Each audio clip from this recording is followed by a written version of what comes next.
एक बार फिर से स्वागत है आपका अपने YouTube चैनल में। तो आज का हमारा टॉपिक है उपसर्ग किसे कहते हैं। उपसर्ग तो हिंदी यूपीटीसीटी का जिसने भी फॉर्म भरा है उसके लिए ये बहुत ही एक सिंपल सा छोटा सा टॉपिक है और जिसके माध्यम से आप 1 या 2 अंक आराम से आसानी से प्राप्त कर सकते हैं। उपसर्ग और प्रत्यय, तो उपसर्ग और प्रत्यय हर बार हर एग्ज़ाम में आपके आता है। यहाँ आप केवल 5 मिनट में अपने आंसर को ढूंढ सकते हैं। तो इसके लिए आज ये फर्स्ट वीडियो हमारा उपसर्ग से रिलेटेड और इसके बाद नेक्स्ट जो होगा वो प्रत्यय से। तो ऐसी ही वीडियोस को पाने के लिए चैनल को सब्सक्राइब अवश्य करें। तो चलिए करते हैं शुरुआत। उपसर्ग किसे कहते हैं। उपसर्ग किसे कहते हैं? वह शब्द जो किसी दूसरे शब्द से मिलकर एक नया शब्द बना देता है उसे उपसर्ग कहते हैं। आपने कई बार सुना होगा कि उपसर्ग नए शब्द में मिलकर बनता है लेकिन मूल शब्द में जुड़ता है। तो इसे संपूर्ण रूप से अच्छे से समझने के लिए आपको पहले समझना होगा कि मूल शब्द क्या होता है। तो अभी मैं आपको समझाऊंगी। उपसर्ग 2 शब्दों से मिलकर बना है, उप और सर्ग। तो यहाँ पर उप का अर्थ होता है समीप और सर्ग का अर्थ होता है सृजन करने वाला, यानी कि साथ समीप आकर एक नए शब्द का सृजन मतलब नया शब्द बनाने वाला, सृजन करने वाला वो उपसर्ग होता है। अर्थात वह शब्द जो किसी दूसरे शब्द के पहले जुड़कर उसके शब्द का अर्थ बदल देता है उसे उपसर्ग कहते हैं। उपसर्ग शब्द जो होते हैं वो हमेशा पहले प्रारंभ किए जाते हैं, मूल शब्द के पहले आते हैं। तो इसको समझने के लिए पहले आपको मूल शब्द समझना होगा। मूल शब्द किसे कहते हैं? मूल शब्द, मूल शब्द वो शब्द होते हैं जो कि जिसे आप इंग्लिश में रूट वर्ड भी कहते हैं, जो ओरिजिन जहाँ से होता है। जैसे पढ़, पढ़ आपका एक मूल शब्द है, लेकिन पढ़ से हम पढ़ना, पढ़ाई, पढ़ता,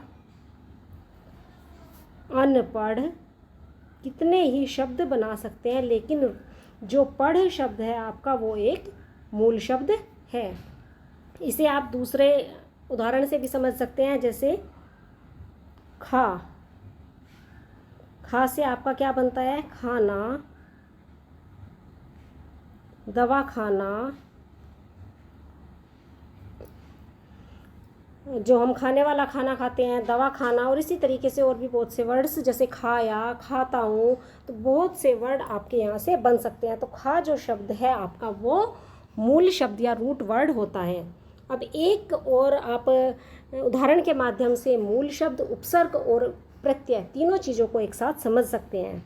जैसे मूल शब्द आपका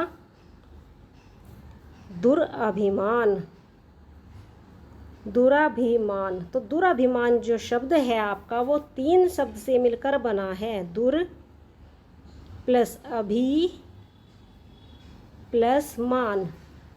तो आप यहाँ देखिए, अभी, अभी जो आपका है वो रूट वर्ड या इससे आप कह सकते हैं मूल शब्द। दुर, दुर क्या है? दुर आपका उपसर्ग, क्योंकि ये मूल शब्द के पहले जुड़ा है।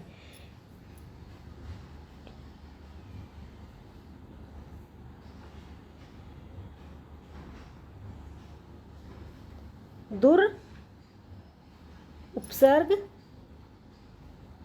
अभी मूल शब्द और मान, मान क्या होता है?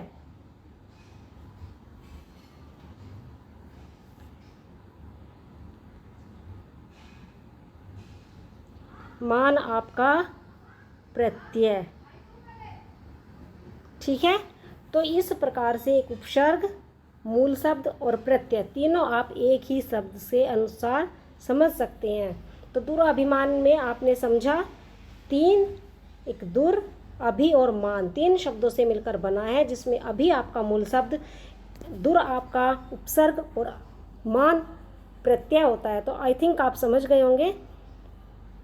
तो उपसर्ग जो होते हैं वो हमेशा आरंभ में प्रयोग किया जाता है। जैसे प्रबल, बल के पहले प्र लगाकर हमने प्रबल एक नया शब्द बनाया। देश के आगे वी लगाकर विदेश एक नया शब्द बनाया। और प्रबंध, बंध के आगे प्र लगाकर, यानी कि प्र, प्र और वी तीनों ही आपके प्र प्रबल में प्र और विदेश में वी, तीनों ही आपके उपसर्ग होते हैं। नेक्स्ट, उपसर्ग शब्द कैसे होते हैं? जैसे ए एक उपसर्ग होता है। इसमें अलग अलग या अनाथ 3 वर्ड बनाए गए हैं। अप से क्या बना? अपेक्षा, अपराध, अपमान, अपहरण। आ से आरंभ, वेश के आगे आ लगाकर आवेश, कार के आगे आ लगाकर आकार, आकर्षण, आजीवन। जीवन में उपसर्ग लगाकर आजीवन बनाया गया है। इसी प्रकार से आपका अतिरिक्त में अति उपसर्ग, अत्यधिक में अति उपसर्ग और अत्याचार में भी अति उपसर्ग होता है। अति प्लस आचार तो अत्याचार, ठीक है। इसी प्रकार से अनुपात, पात में अनुपसर्ग, सार में अनु क्रमांक के पहले अनु और अनुज अनुरूप, ये सब आपके उपसर्ग होते हैं। एक उपसर्ग आपका होता है अधि, अधिकार, अध्यक्ष, अध्यादेश, अधीन। इन सभी में अधि उपसर्ग का यूज किया गया है। नेक्स्ट, अवशेष। ये कुछ उपसर्ग हैं जो आप इसका एक स्क्रीनशॉट भी ले सकते हैं। ये देखिए, आप चाहे तो इसका स्क्रीनशॉट ले सकते हैं जल्दी से फटाफट। और जब तक आप स्क्रीनशॉट लेते हैं, एक सब्सक्राइब और लाइक अवश्य करें। कुछ उपसर्ग आपके यहाँ पर वी, उत, प्रति, सु, सह और कु, ये हिंदी के आपके कुछ उपसर्ग हैं। तो अभी उदाहरण देख लेते हैं एक बार और, कुछ उदाहरण और देखते हैं। निर में निराकार, निर्बल, निरोग, निर्गुण, निर्दोष। निर उपसर्ग लगाकर कितने सारे शब्द बने हैं। पूरा, पुरातत्व, पुरातन, पुनरावृत्ति। सत, सद्भावना, सदाचार, सत्पुरुष, सत्कर्म। दुर्घटना, यहाँ आपको दुर, नी, परा, दुष। सम, देखिए जिस प्रकार से दुष है तो यहाँ इसका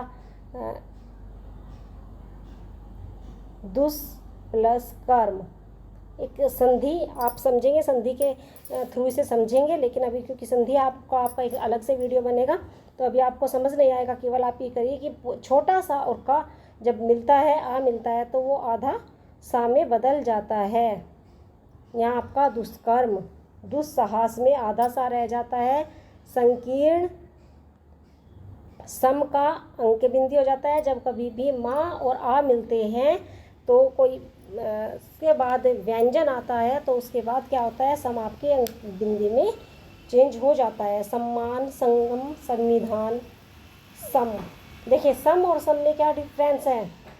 ऊपर आपका जो नीचे ये हलंत दिया गया है, इस हलंत का तात्पर्य ये होता है कि ये हमारा आधा वर्ड है, यानी कि माँ आधा माँ है। लेकिन सम यहाँ विसर्ग नहीं है, तो ये आपका पूरा माँ होता है, यानी कि सम, समान। सत, यहाँ भी आपको विसर्ग नीचे दिया गया है, तो सत आपका आधाता माना जाएगा। सज्जन, सत्कार, सत्कर्म। तो अभी आपने उपसर्ग को समझा, उपसर्ग क्या होते हैं। इसके बाद नेक्स्ट वीडियो प्रत्यय को लेकर होगी, जिसमें आप प्रत्यय के बारे में सारी जानकारी दी जाएगी।